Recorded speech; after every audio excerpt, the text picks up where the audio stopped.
Taste the Daily. Employees cooperative ಸೊಸೈಟಿಯಲ್ಲಿ ವಂಚನೆ ಪ್ರಕರಣ. ಒಟ್ಟು 4 ಜಾಗಗಳಲ್ಲಿ ದಾಳಿ ಮಾಡಿದ್ದಾರೆ ಕಬ್ಬನ್ ಪಾರ್ಕ್ನ ಪೊಲೀಸರು.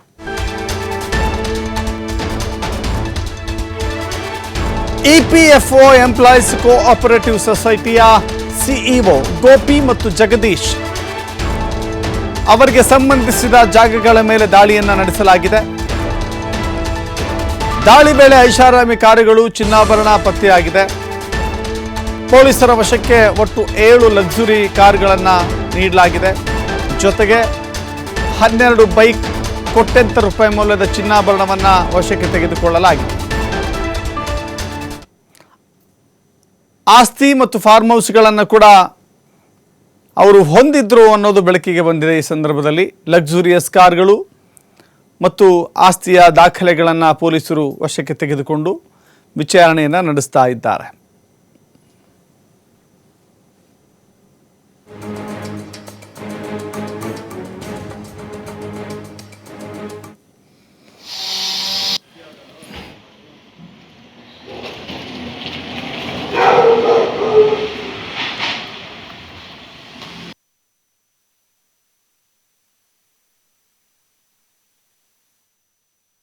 ಇಪಿಎಫ್ಒ ಆಫೀಸಲ್ಲಿ ಎಂಪ್ಲಾಯೀಸ್ ಪ್ರಾವಿಡೆಂಟ್ ಫಂಡ್ ಆಫೀಸ್ ನಲ್ಲಿ ಕೆಲಸ ಮಾಡ್ತಕ್ಕಂಥ ಎಲ್ಲ ಸಿಬ್ಬಂದಿಗಳು ಎಂಪ್ಲಾಯೀಸ್ ಕೋಆಪರೇಟಿವ್ ಸೊಸೈಟಿನ ಕಟ್ಕೊಂಡು ಮಂತ್ಲಿ ಒಂದಷ್ಟು ಸಬ್ಸ್ಕ್ರಿಪ್ಷನ್ ನ ಸೊಸೈಟಿ ಮೂಲಕ ಠೇವಣಿಗೆ ಇಟ್ಟು ಅಗತ್ಯ ಇರುವಾಗ ಸಾಲ ಕೊಡುವಂತ ನಿಟ್ಟಿನಲ್ಲಿ ಸೊಸೈಟಿ ಕೆಲಸ ಮಾಡ್ಕೊಂಡು ಬಂದಿದೆ.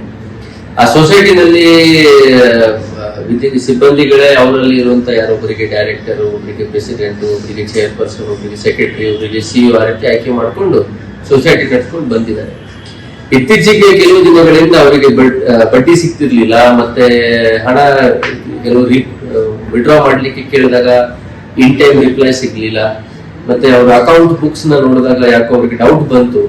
ಹಾಗಾಗಿ ಅವ್ರಿಗೆ ಹೆಚ್ಚಿನ ಪರಿಶೀಲನೆಗಾಗಿ ಆಫೀಸ್ ನಲ್ಲಿ ಇರ್ತಕ್ಕಂಥ ಸಿಬ್ಬಂದಿಗಳಿಗೆ ಮತ್ತೆ ಅಲ್ಲಿ ಫುಲ್ ಟೈಮ್ ವರ್ಕ್ ಮಾಡ್ತಕ್ಕಂಥ ಒಬ್ರು ಸಿಇಒ ಇದ್ರು, ಅವರಲ್ಲೇ ಆಯ್ಕೆಯಾಗಿರ್ತಕ್ಕಂಥ ಒಬ್ರು ಸಿಇಒ ಅವರಿಗೆ ಪ್ರಶ್ನಿಸಿದಾಗ ಯಾಕೋ ಇದೆಲ್ಲ ಸರಿ ಇಲ್ಲ, ಅಕೌಂಟ್ಸ್ ನೋಡಿದಾಗ ಅಕೌಂಟ್ಸ್ ನಲ್ಲಿ ಇರ್ತಕ್ಕಂಥ ನಂಬರ್ಸ್ ಮತ್ತೆ ಆಕ್ಚುಲ್ ಠೇವಣಿನಲ್ಲಿ ಇರ್ತಕ್ಕಂಥ ದುಡ್ಡು ಅದರಲ್ಲಿ ಇರ್ತಕ್ಕಂಥ ವ್ಯತ್ಯಾಸಗಳನ್ನ ನೋಡಿ ಅವರು ಕಬ್ಬನ್ ಪಾರ್ಕ್ ಪೊಲೀಸ್ ಠಾಣೆಗೆ ಎಲ್ಲ ಸಿಬ್ಬಂದಿಗಳು ಬಂದು ದೂರ ನೀಡಿರುತ್ತಾರೆ. ಅದರ ಮೇಲೆ ಅಲ್ಲಿ ಕೆಲಸ ಮಾಡ್ತಕ್ಕಂಥ ಸಿಇಒ ಮತ್ತೆ ಅಕೌಂಟ್ ಮತ್ತಷ್ಟು ಮಾಹಿತಿ ನಮ್ಮ ಪ್ರತಿನಿಧಿ ಸಂತೋಷ್ ನೀಡ್ತಾರೆ. ಸಂತೋಷ್, ಇಪಿಎಫ್ಒ ಅಂತ ಹೇಳಿದ್ರೆ ಯಾವುದೇ ಒಬ್ಬ ಉದ್ಯೋಗಿ ಕೆಲಸ ಮಾಡ್ತಾ ಇದ್ದಾನೆ ಅಂತ ಹೇಳಿದ್ರೆ ತನ್ನ ಉಳಿತಾಯದ ಅಂದರೆ ತನ್ನ ಸಂಬಳದಿಂದ ಕಡಿತಗೊಂಡಂಥ ಹಣ ಭವಿಷ್ಯ ನಿಧಿಗಾಗಿ ನನಗೆ ಅನುಕೂಲ ಆಗುತ್ತೆ ಅಂತ ಅಂದುಕೊಂಡಿರ್ತಾರೆ. ಬಟ್ ಅಂಥ ಉದ್ಯೋಗಿಗಳಿಗೆ ಇದರಿಂದ ಏನಾದರೂ ಸಮಸ್ಯೆ ಆಗಿದೆಯಾ? ಈ ಪ್ರಕರಣ ಬಯಲಿಗೆ ಬಂದಿದ್ದು ಹೆಂಗೆ ಅಂತ?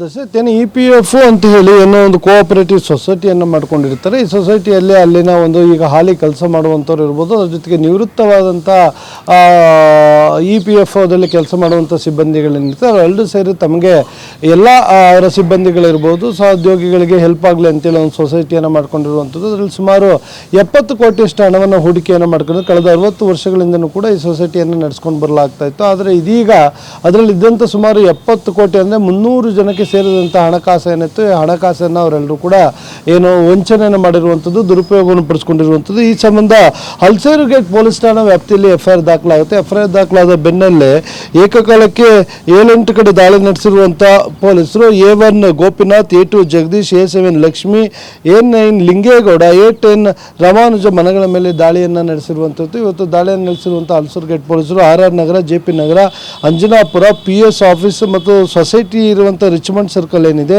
ಸೊ ಅಲ್ಲೂ ಕೂಡ ದಾಳಿ ನಡೆಸಿರುವಂಥದ್ದು. ದಾಳಿ ವೇಳೆ ಕೋಟ್ಯಾಂತರ ರೂಪಾಯಿ ಒಂದು ಆಸ್ತಿಯ ಆಸ್ತಿಗಳು ಪತ್ತೆ ಆಗಿರುವಂಥದ್ದು. ಐಷಾರಾಮಿ ಕಾರುಗಳು, ಐಷಾರಾಮಿ ಬೈಕ್ಗಳು, ಒಬ್ಬೊಬ್ಬರ ಬಳಿ 10-12 ಬೈಕ್ಗಳು ಕೂಡ ಪತ್ತೆ ಆಗಿರುವಂಥದ್ದು ಮತ್ತು ಕೋಟ್ಯಾಂತರ ಬೆಲೆ ಬಾಳುವಂಥ ಚಿನ್ನಾಭರಣಗಳು ಕೂಡ ಪತ್ತೆ ಆಗಿದೆ. ಸದ್ಯ ದಾಳಿ ನಡೆಸಿರುವಂಥ ಪೊಲೀಸರು ಈ ಬಗ್ಗೆ ಇಬ್ಬರನ್ನು ಈಗಾಗಲೇ ಬಂಧಿಸಿದ್ರು. ಅದರ ಜೊತೆಗೆ ಉಳಿದ ಆರೋಪಿಗಳ ಬಗ್ಗೆ ಕೂಡ ಮಾಹಿತಿಯನ್ನು ಕಲೆ ಹಾಕಿ ಅವ್ರನ್ನೂ ಕೂಡ ಪತ್ತೆಗೆ ಮುಂದಾಗಿರುವಂಥದ್ದು. ಯಾರೆಲ್ಲ ಸೇರಿಕೊಂಡು ಸುಮಾರು 300 ಜನರಿಗೆ ಸೇರಿದಂಥ ಹಣ ಇತ್ತು, 70 ಕೋಟಿ. ಇದನ್ನು ದುರುಪಯೋಗಪಡಿಸ್ಕೊಂಡಿದ್ದಾರೆ. ಎಲ್ಲರೂ ಕೂಡ ಹಣವನ್ನು ತೆಗೆದುಕೊಂಡು ತಮ್ಮ ವೈಯಕ್ತಿಕ ಬದುಕಿಗೆ ಅಂದರೆ ಐಷಾರಾಮಿ ಕಾರುಗಳಿರ್ಬೋದು, ಚಿನ್ನಾಭರಣಗಳಿರ್ಬೋದು, ಬೈಕ್ಗಳಿರ್ಬೋದು, ಆಸ್ತಿ ಖರೀದಿ ಮಾಡೋಕ್ಕೆ, ಫಾರ್ಮ್ ಹೌಸ್ಗಳನ್ನ ಮಾಡ್ಕೊಳ್ಳಿಕ್ಕೆ ಈ ಹಣವನ್ನು ದುರುಪಯೋಗಪಡಿಸ್ಕೊಂಡಿದ್ದಾರೆ ಅಂತ ಮೇಲ್ನೋಟಕ್ಕೆ ಗೊತ್ತಾಗಿರುವಂಥದ್ದು ಪ್ರಿಲಿಮಿನರಿ ತನಿಖೆ ವೇಳೆ. ಸದ್ಯ ಈ ಬಗ್ಗೆ ದಾಳಿ ನಡೆಸಿ ಒಂದಿಷ್ಟು ಈಗಾಗಲೇ ಕೋಟ್ಯಾಂತರ ರೂಪಾಯಿ ಮೌಲ್ಯದ ಚಿನ್ನಾಭರಣಗಳನ್ನು ಮಹತ್ವದ ದಾಖಲೆಗಳನ್ನು ವಶಪಡಿಸಿಕೊಂಡಿದ್ದಾರೆ. ಸೊ ಇದಾದ ಬಳಿಕ ಯಾರ್ಯಾರು ಯಾರ ಬೇರೆ ಅಕೌಂಟ್ಗಳಿಗೆ ಹಣಕಾಸಿನ ವಹಿವಾಟವನ್ನು ಮಾಡಲಾಗಿದೆ, ಇದಷ್ಟೇ ಅಲ್ಲದೆ ಬೇರೆ ಎಲ್ಲಾದರೂ ಹಣವನ್ನು ಹೂಡಿಕೆಗಳನ್ನು ಮಾಡಿದ್ದಾರೆ, ಈ ಎಲ್ಲ ಮಾಹಿತಿಗಳನ್ನು ಕೂಡ ಕಲೆ ಆಗ್ತಾ ಇರುವಂಥದ್ದು. ಸದ್ಯಕ್ಕೆ ಏನು EPFO ಸಿಬ್ಬಂದಿ ಅಧಿಕಾರಿಗಳೇನಿದ್ರು ಅವರಿಗೆ ಸಂಬಂಧಪಟ್ಟಿದ್ದ ಸುಮಾರು 70 ಕೋಟಿಯಷ್ಟು ದುರುಪಯೋಗ ಮಾಡಿದಂಥ ಆರೋಪಿಗಳಿಗೆ ಹೊಸೂರುಘಾಟ್ ಪೊಲೀಸರು ಶಾಕ್ ಕೊಟ್ಟಿರುವಂಥದ್ದು. ಅದರ ಜೊತೆಗೆ ಇಬ್ಬರ ಬಂಧನ ಆಗಿದೆ. ಇನ್ನೂ ಕೂಡ ಪರಿಶೀಲನೆ ಮುಂದುವರೆದಿದ್ದು ಇನ್ನೂ ಕೆಲವು ಆರೋಪಿಗಳ ಬಂಧನದ ಬಳಿಕ ಮತ್ತಷ್ಟು ಸ್ಫೋಟಕ